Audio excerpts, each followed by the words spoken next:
In the ancient village of Kwame, nestled between the mighty Volta River and the whispering baobab forests, something extraordinary happened every Friday at the stroke of midnight. While the entire village slept peacefully in their mud-brick homes, one man would rise from his bed of woven mats, leave his beautiful wife sleeping, and walk alone into the dangerous darkness of the river.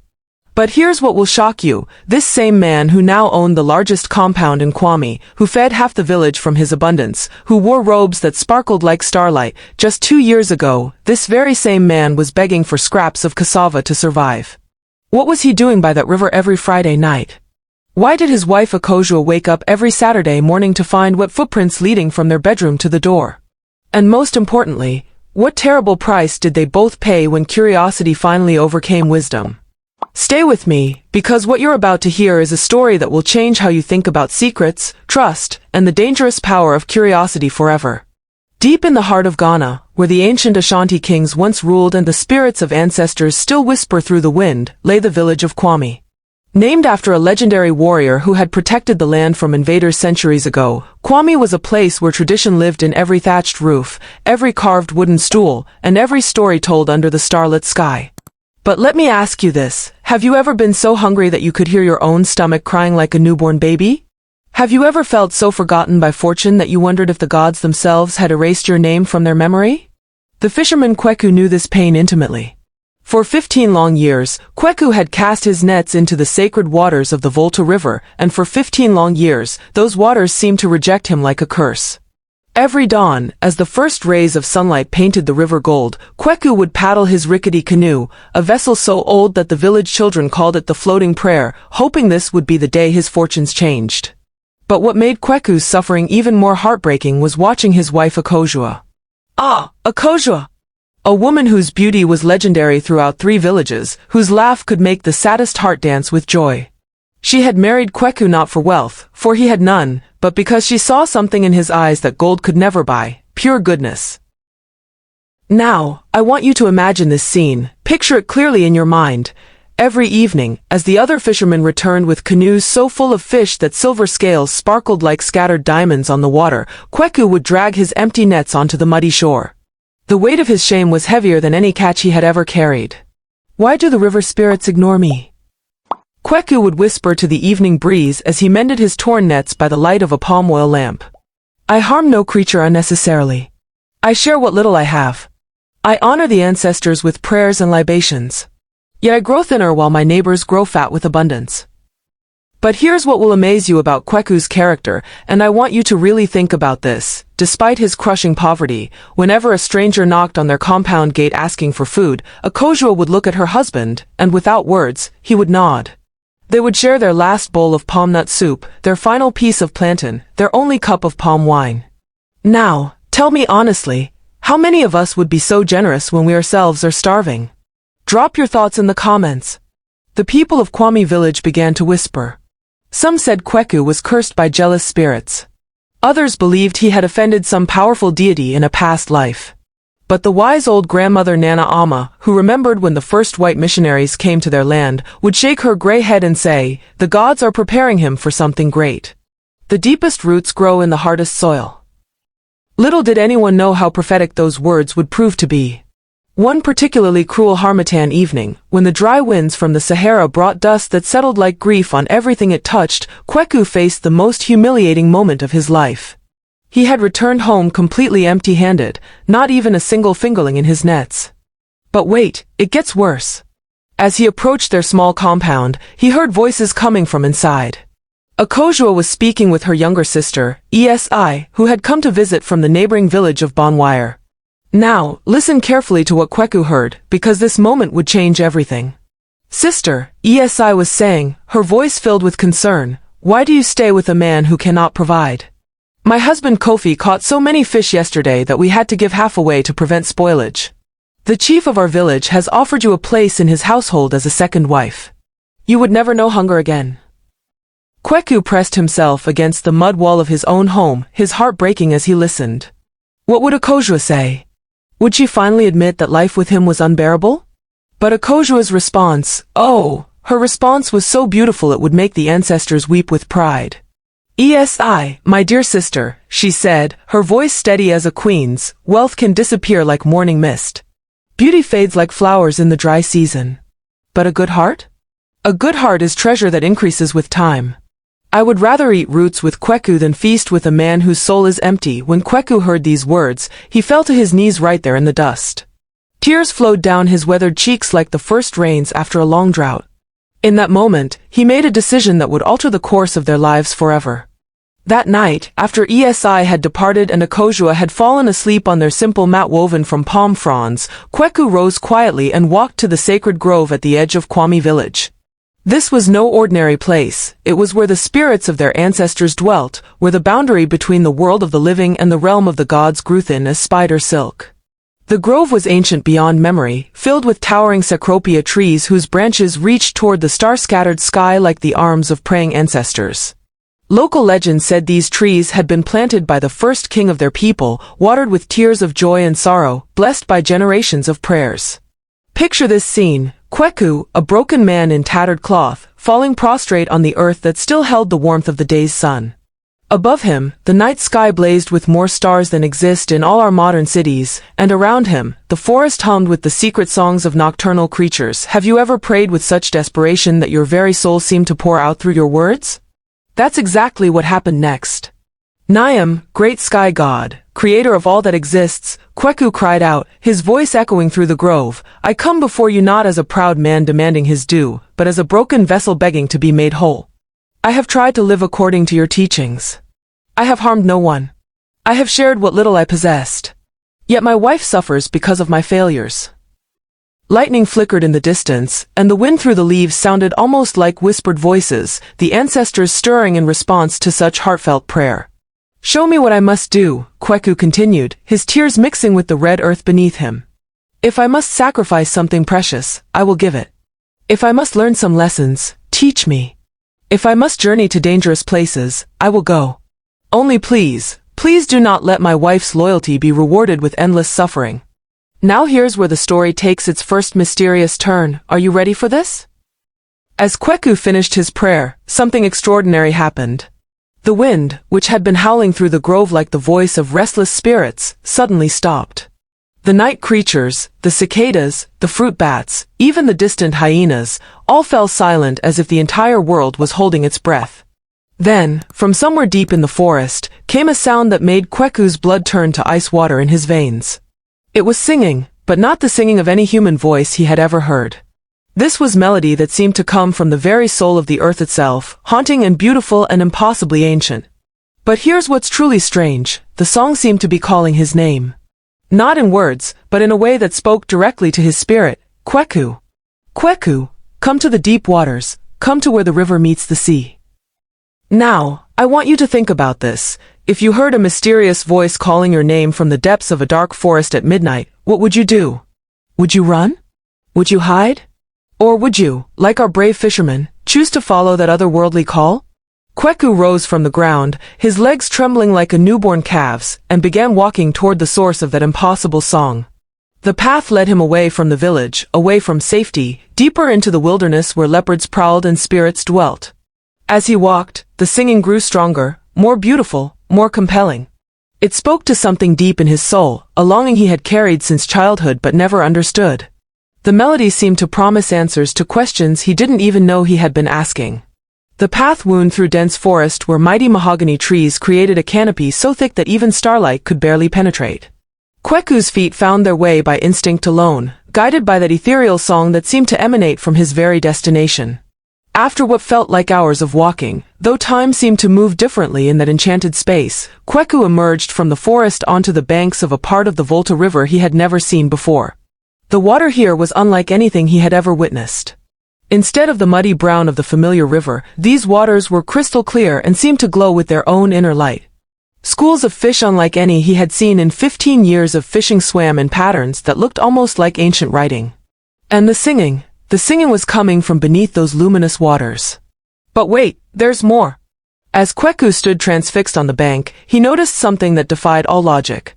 His old, battered fishing net, the one he had left at home, full of holes and seemingly beyond repair, was lying on the bank beside him, but it had been transformed.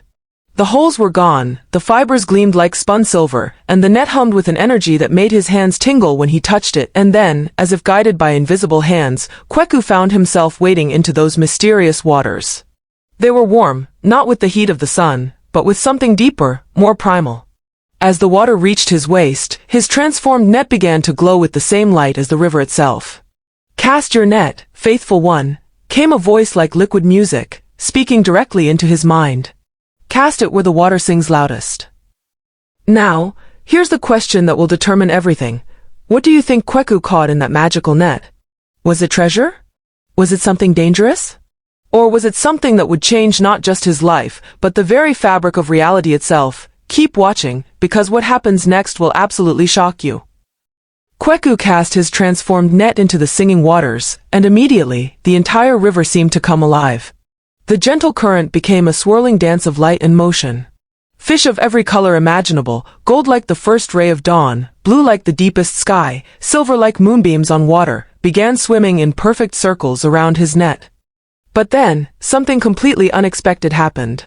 Instead of catching fish, Kweku felt his net grow heavy with something much larger, much more powerful than any creature he had ever encountered. Whatever was caught beneath those luminous waters was struggling, but not with panic, with grace, like a dancer trapped in silk. As Kweku began to pull in his net, the singing that had led him here grew louder, more urgent, and he realized with a shock that made his heart skip 3 beats, the singing was coming from whatever he had caught. "By the ancestors," Kweku whispered, his voice barely audible over the magical melody, "what manner of creature have I captured?" Then, rising from the depths like a vision from the realm of the gods themselves, emerged the most magnificent being Kweku had ever laid eyes upon. She was a mermaid, but not like the simple tales told to frighten children. This was a creature of such breathtaking beauty and obvious power that Kweku immediately understood he was in the presence of something sacred. Her skin gleamed like polished bronze, decorated with intricate patterns that seemed to shift and flow like living art. Her hair cascaded down her shoulders in waves of midnight black, adorned with shells that chimed like tiny bells with each movement. But it was her eyes that captured Kweku's soul, ancient as the ocean itself, wise as the eldest grandmother, and filled with a power that spoke of mysteries beyond human understanding. But here's what made this encounter truly extraordinary. Around her neck hung a pendant that glowed with the same light as the river, and in her hands, she held treasures from the depths, pearls larger than bird eggs, coral carved into impossible shapes, and gold that seemed to pulse with its own heartbeat. "Mortal fisherman," she spoke, her voice like the sound of waves kissing the shore, "you have caught me in your net, and by the ancient laws that bind sea and sky, I am your captive. Tell me, son of the land, what is your heart's desire?" Now, think about this moment. If you had just caught a mermaid, a real, magical being with obvious power and wealth beyond imagination, what would you ask for? Gold? Power? Fame? The ability to catch more fish than any man in history? But Kweku's response revealed the true nobility of his character. Instead of thinking of himself, instead of demanding riches or power, he looked into those ancient, wise eyes and saw not a creature to be exploited, but a being deserving of compassion and respect. "Great daughter of the waters," Kweku replied, his voice shaking with awe and reverence, "I desire nothing from you except to see you free. I am but a poor fisherman who meant no harm. Please, return to your home beneath the waves where you belong." The mermaid's eyes widened in astonishment. In all her centuries of existence, and she had lived for more years than there were stars in the sky, no human had ever chosen to release her without demanding payment first. She studied Kweku's weathered face, saw the genuine kindness there, the complete absence of greed or malice, and felt something stir in her immortal heart that she had never experienced before. "You would truly free me without asking for anything in return?" she asked, her melodious voice now soft with wonder and growing respect. "The river has given me life and purpose," Kweku replied, carefully beginning to untangle the magical net from around her shimmering tail. "How could I repay that gift by enslaving one of its most beautiful daughters?" But wait, here's where the story takes another incredible turn. As the last strand of the net fell away and the mermaid floated freely in the glowing water, she did something that would change Kweku's life forever. As the mermaid floated freely beside Kweku's trembling form, she placed her hand on the side of his body, and where she touched, warmth spread through him like liquid sunlight. It was healing, strengthening, filling him with vitality he hadn't felt in years. Fisherman Kweku of Kwame village, she said, and he marveled that she knew his name and his home. You have shown me something I believed had vanished from the world of humans, pure kindness without expectation of reward. For this precious gift, I must honor you in return. She reached deep into the luminous waters and withdrew objects that made Kweku's eyes widen in disbelief. First came a conch shell that seemed to contain the light of captured stars, then a small pouch that clinked with the sound of abundant gold, and finally, a fishing net that gleamed like spun moonbeams. I am Yasantua, she declared, her voice now carrying the authority of ocean storms and the gentleness of morning dew, named after the great warrior queen of your people, guardian of the deep waters, and daughter of Yamoja, the mother of all seas. These gifts carry my sacred promise to you. She held up the glowing conch shell first. This shell contains my covenant with you, faithful one. Each week, when the moon hides her face in darkness, come to this exact spot. Wade into the water until it reaches your heart, blow this shell 3 times, and I will come to you with blessings that will transform your life beyond your wildest dreams. Now, can you imagine receiving such an offer? A weekly meeting with a powerful mermaid who promises to bring you wealth and blessings? But wait, there's a catch that will determine everything. Yasantua's expression grew serious, almost stern. But hear me well, good Kweku, for this is more important than all the gold in the ocean depths. This covenant between us must remain absolutely secret.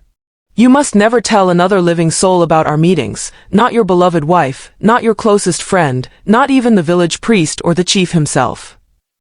Her eyes seemed to look directly into Kweku's soul as she continued, the magic that binds our worlds together is ancient and fragile. If you speak of our meetings to anyone, if even one other person learns of our covenant, everything will be lost.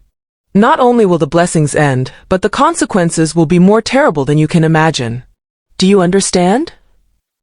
Kweku nodded solemnly, though his heart was already heavy with the thought of keeping such a momentous secret from Akosua, the woman who shared everything with him.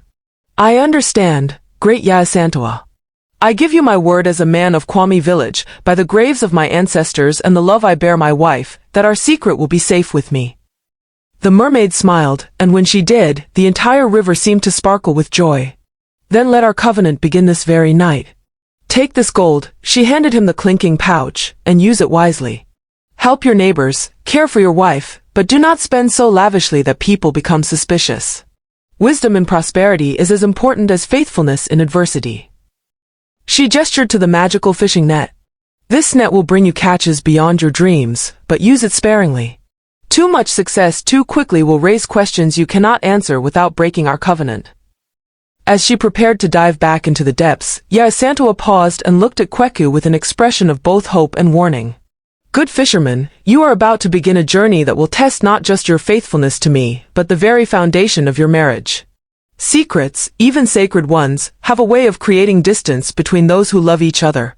Be prepared for challenges you cannot yet imagine. With those prophetic words, she disappeared beneath the glowing waters, leaving Kweku standing alone in the magical river, holding treasures that felt heavier than their weight in gold, because he was now carrying the burden of a secret that could either save or destroy everything he held dear. But here's the question that will haunt the rest of our story. How long can even the most faithful person keep such a life-changing secret from the person they love most? And what happens when love itself becomes the enemy of trust? The answer to these questions will determine whether our story ends in joy or tragedy. When Kweku returned to Kwame village that night, the eastern sky was already showing the first blush of dawn. He hid the magical gifts in a secret place beneath the great baobab tree that stood at the edge of their compound, a tree that had sheltered his family for 3 generations. But something incredible had already happened. Remember that old, broken fishing net he had left at home? When Kweku checked his canoe, he found it transformed, not into the magical net Yasantua had given him, but repaired beyond its former glory, stronger and more beautiful than when it was first woven. That very morning, Kweku's first fishing expedition with his restored net brought such an abundant catch that other fishermen gathered on the shore in amazement. His canoe returned so full of fish that the sides nearly touched the water. Kweku! Called his neighbor Kofi, his voice filled with wonder. What has happened? Did you discover some secret fishing ground? Now, remember, Kweku had promised to keep his encounter with Yasantua absolutely secret. How would he explain this sudden change in fortune without revealing the truth? My friend, Kweku replied carefully, his heart pounding like talking drums in his chest, I simply fished with more faith today. Perhaps the ancestors finally heard my prayers. When Akosua saw the abundance of fish her husband had brought home, she wept tears of joy and gratitude. That evening, for the first time in months, their cooking pot was full, and the aroma of palm nut soup with fresh fish filled their compound. But here's what made this moment even more beautiful. True to his generous nature, Kweku immediately began sharing their bounty. He sent fish to elderly Nana Ajoa, whose sons had moved to the city. He gave a large basket to the widow Esi, who was struggling to feed her 4 children. He even sent the choicest fish to the compound of Chief Nana Kweku as a gift of respect. As the days passed, Kweku's catches remained consistently abundant, though he was careful not to bring in so much that it would raise suspicions. He would deliberately return early some days, or fish in different areas to vary his success.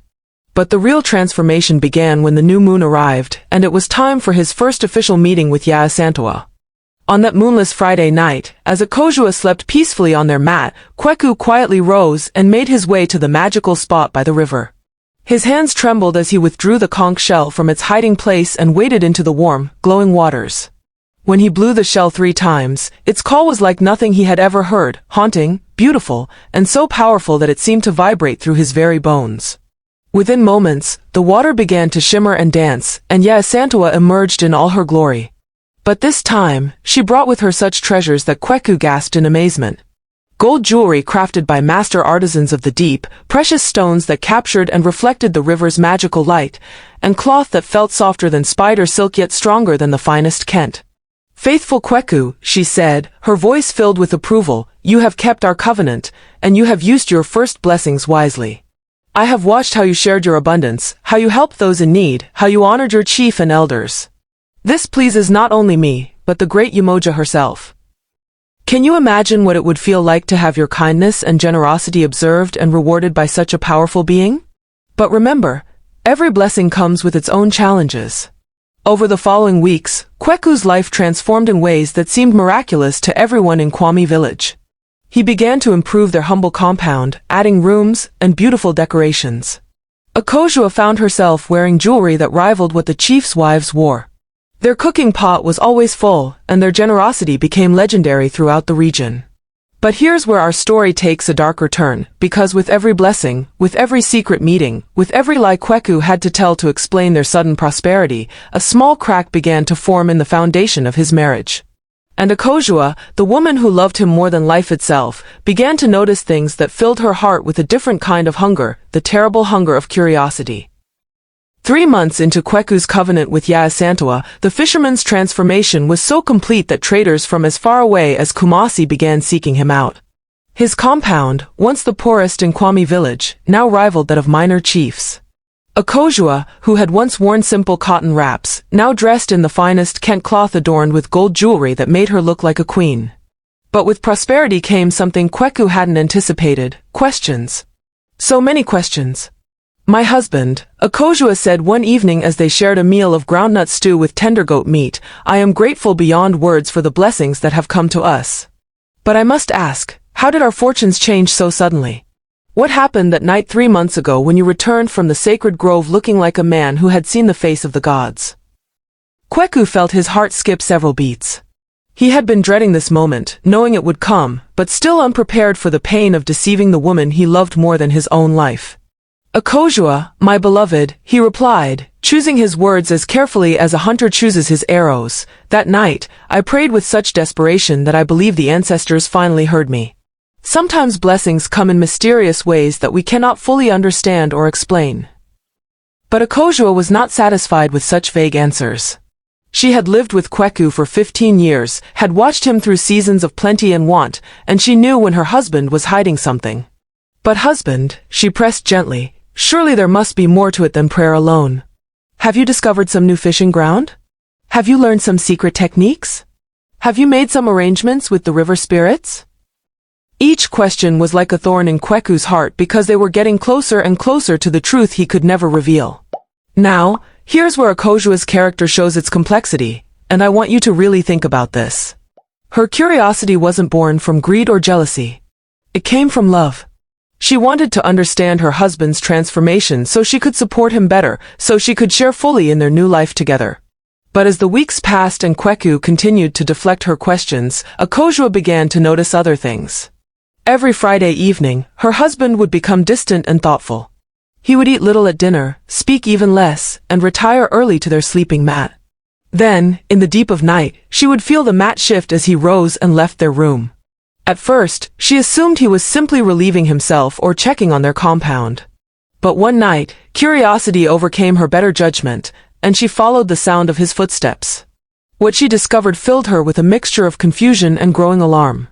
Kweku wasn't just stepping outside their compound, he was leaving completely, walking toward the forest with something glowing in his hands. Where could he be going at such an hour? Akosua wondered, her heart beginning to race with possibilities both innocent and troubling. And what is that light he carries? The next morning, she searched their compound carefully while Kweku was at the river fishing. She found the secret hiding place beneath the baobab tree, but it was empty. Kweku had taken whatever was hidden there with him on his mysterious midnight journey. That evening, she approached the subject differently. "My husband," she said, her voice sweet but determined, "I had the strangest dream last night. I dreamed that you were walking in moonlight, carrying a star in your hands, going to meet someone very important. What do you think such a dream could mean?" Kweku felt sweat break out on his forehead despite the cool evening breeze. His wife's dream was so close to the truth that it terrified him. "Dreams can mean many things, my beloved," he replied, forcing his voice to remain steady. "Perhaps it simply means you worry about me, which shows how much you love me." But that night, as Kweku prepared for another meeting with Yasantua, he didn't notice that Akosua was only pretending to sleep. Her breathing was deliberately deep and regular, but her mind was wide awake and filled with questions that demanded answers.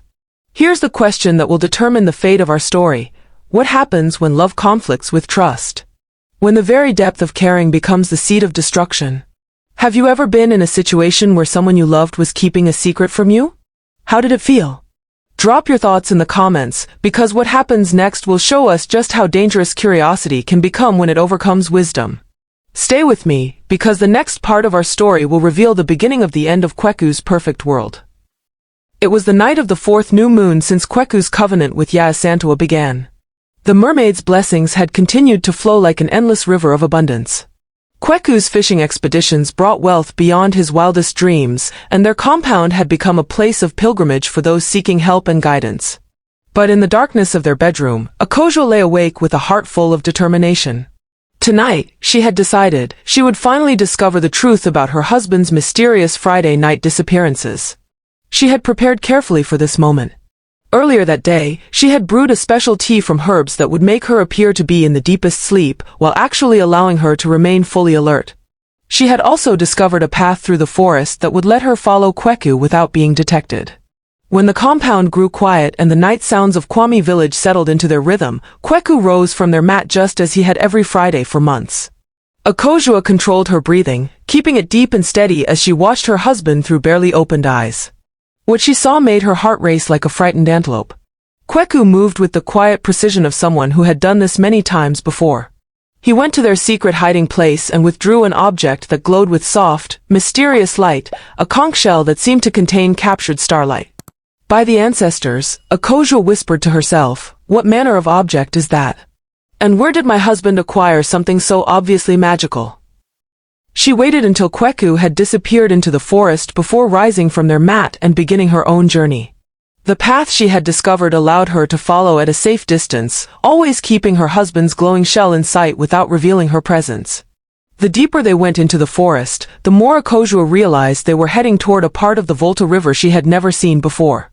The very air seemed different here, charged with an energy that made her skin tingle and her heart pound with a mixture of fear and anticipation. When they reached the riverbank, Akosua hid behind a massive mahogany tree whose trunk was so wide that 3 people holding hands couldn't encircle it. From this vantage point, she had a perfect view of the riverbank where her husband now stood. What happened next would be burned into Akosua's memory for the rest of her life. Kweku waded into water that glowed with its own inner light, raising the conch shell to his lips. When he blew it 3 times, the sound was like nothing Akosua had ever heard, haunting, beautiful, and so powerful that it seemed to make the very stars tremble in the sky. Then, as if summoned from the realm of dreams and legends, the most magnificent being Akosua had ever imagined rose from the luminous depths of the river. The mermaid Yasantua emerged in all her glory, her copper skin gleaming in the magical light, her dark hair flowing like liquid night, adorned with a crown of living coral and surrounded by an aura of power that made the very air shimmer with otherworldly energy. Akosua gasped and pressed her hand to her mouth, but it was too late. That small sound, barely audible above the gentle lapping of the magical waters, carried across the silence like thunder.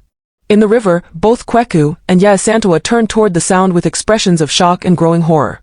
The mermaid's ancient eyes locked onto Akosua's hiding place with the precision of a master hunter, and her beautiful face transformed from joy to the deepest sadness. "The sacred trust is broken," Yasantua said, her voice carrying clearly across the water to where Akosua crouched in terror behind the mahogany tree. "Your wife has seen what was never meant for mortal eyes other than yours, faithful Kweku." Can you imagine the shock, the terror, the absolute devastation that Akosua felt in that moment? She had followed her husband seeking answers, but instead found herself face to face with proof of a world beyond her understanding. Kweku stood frozen in the glowing water, his heart breaking as he saw his worst nightmare come to life. The woman he loved more than his own existence had discovered his secret, and in doing so, had destroyed everything they had built together. "Akosua," he whispered, his voice filled with anguish that could be heard even above the magical humming of the water, "My beloved wife, what have you done?" But before Akosua could find her voice to answer, before she could explain her desperate need to understand, before she could beg forgiveness for her curiosity, Yasantua spoke again, and her words carried the weight of ancient laws that even she could not break. The mermaid Yasantua floated in the luminous water, her expression one of profound sorrow rather than anger. When she spoke, her voice carried the authority of ocean storms and the gentleness of a mother explaining harsh truths to a beloved child.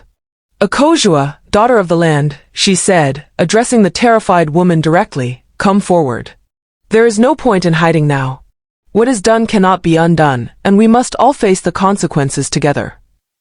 Trembling like a leaf in a harmattan wind, Akosua emerged from behind the great tree and approached the riverbank. Up close, the mermaid's beauty was even more overwhelming, but it was the sadness in those ancient eyes that broke Akosua's heart. "Great Spirit," Akosua whispered, falling to her knees on the muddy bank, "I beg your forgiveness. I meant no harm. I was only curious about my husband's secret. Surely that is natural for a wife?" Yasantua's expression softened slightly, but her voice remained firm. "Child, I do not punish you for being curious.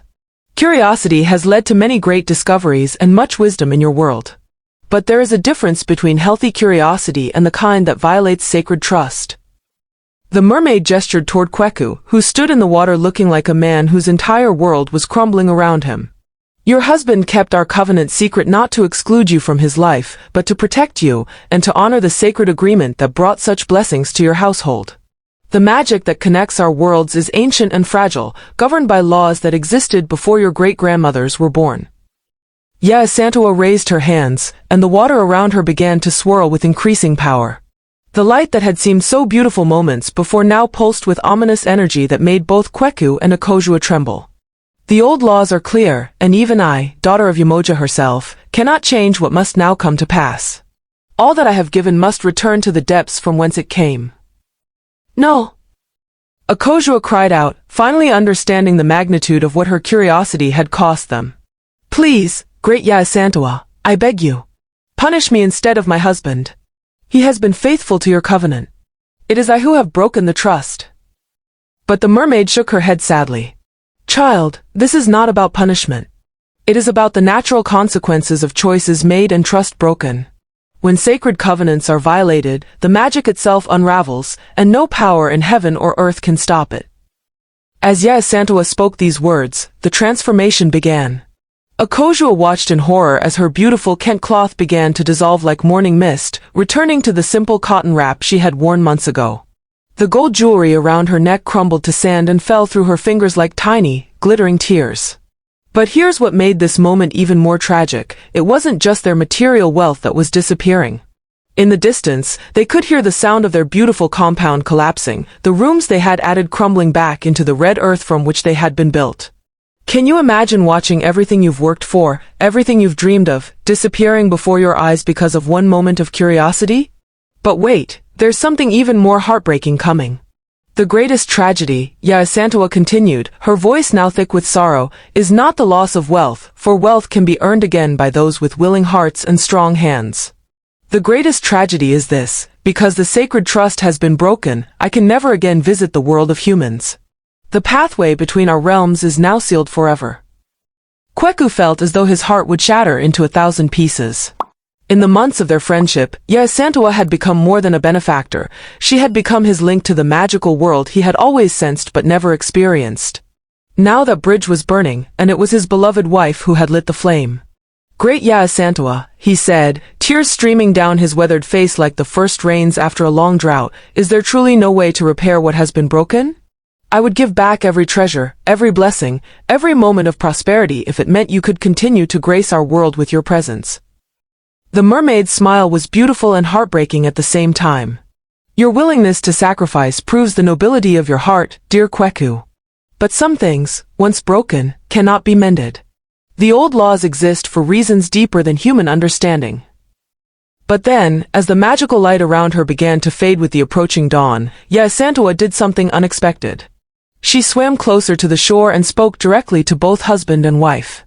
"However, because I have witnessed genuine love between you, and because Kweku proved his worth through months of faithfulness, I will not leave you with nothing but regret. Though you will lose the magical wealth, you will keep something far more valuable, the wisdom that has been gained through this experience."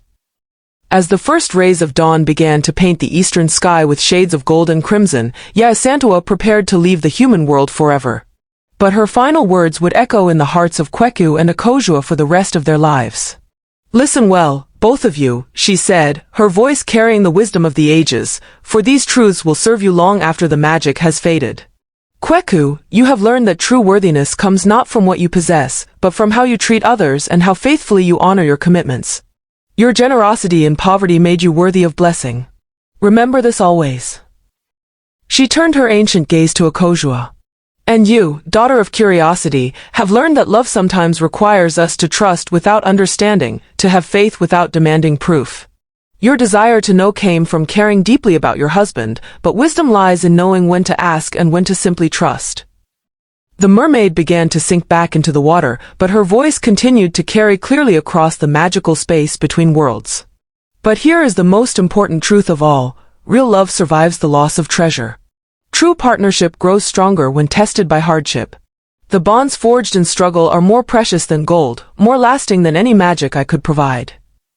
As Yasantua disappeared beneath the waves for the final time, her last words were like a blessing and a prophecy combined.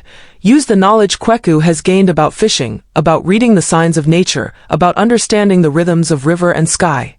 These skills, earned through honest learning, cannot be taken away by broken covenants or fading magic."